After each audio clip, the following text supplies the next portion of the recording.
पण आता मात्र केंद्रीय मंत्र्यांच्या पतीनेच हा मोठा दावा केलेला आहे, त्यामुळं पुन्हा एकदा देशात मोठी खळबळ उडालेली आहे. मित्रहो, महाराष्ट्रासह विविध राज्यातील विधानसभा निवडणुकीत मतचोरी झाल्याचा आरोप काँग्रेसचे नेते राहुल गांधी हे सातत्यानं करीत असतात. आता त्यामध्ये आणखी एका राज्याची भर पडलेली आहे. 2024च्या विधानसभा निवडणुकीच्या वेळी रात्रीच्या अंधारामध्ये काय काय कारस्थानं झाली या संदर्भात अत्यंत खळबळजनक तेवढाच धक्कादायक दावा करण्यात आलेला आहे. विशेष म्हणजे हा दावा करणारे परकला प्रभाकर हे नरेंद्र मोदी यांच्या सरकारमधील अर्थमंत्री निर्मला सीतारामन यांचे पती आहेत. आंध्र प्रदेशात 2024 मध्ये झालेल्या विधानसभा निवडणुकीमध्ये मध्यरात्री तब्बल 17 लाख मतदान झाल्याचा दावा करण्यात आलेला आहे. मात्र यावेळी हे आरोप राहुल गांधी यांनी नाही, कुणी प्रसिद्ध अर्थतज्ञ परकला प्रभाकर यांनी केलेले आहेत. हे विशेष आहे. परकला प्रभाकर यांनी दिल्लीमध्ये एक पत्रकार परिषदेत घेतली आणि विधानसभा निवडणुकीबाबत एक मोठी खळबळ उडवून दिली. या निवडणुकीमध्ये मुख्यमंत्री चंद्राबाबू नायडू यांच्या नेतृत्वाखालील एनडीएला 175 पैकी तब्बल 164 जागावर विजय मिळालेला आहे.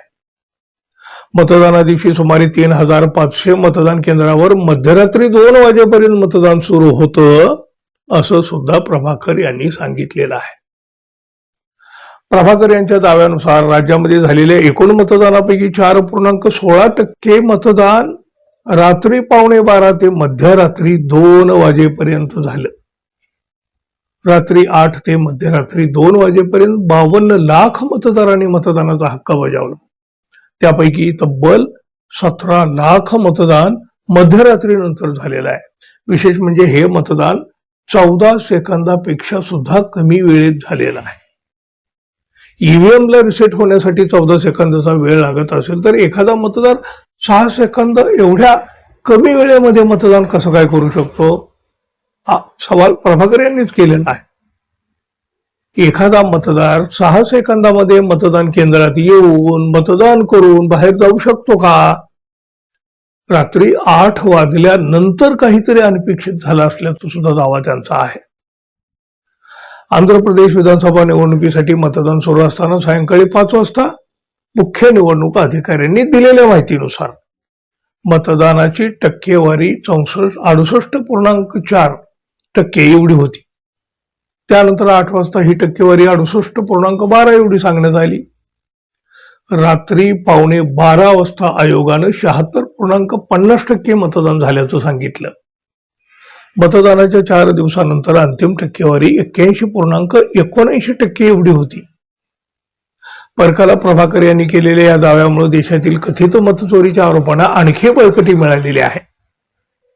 सरकारी यंत्रणांना हाताशी धरून मोठ्या प्रमाणामध्ये मतचोरी केली जात असल्याचे आरोप आतापर्यंत राहुल गांधी यांनी सातत्याने केलेले आहेत, करीत आलेले आहेत.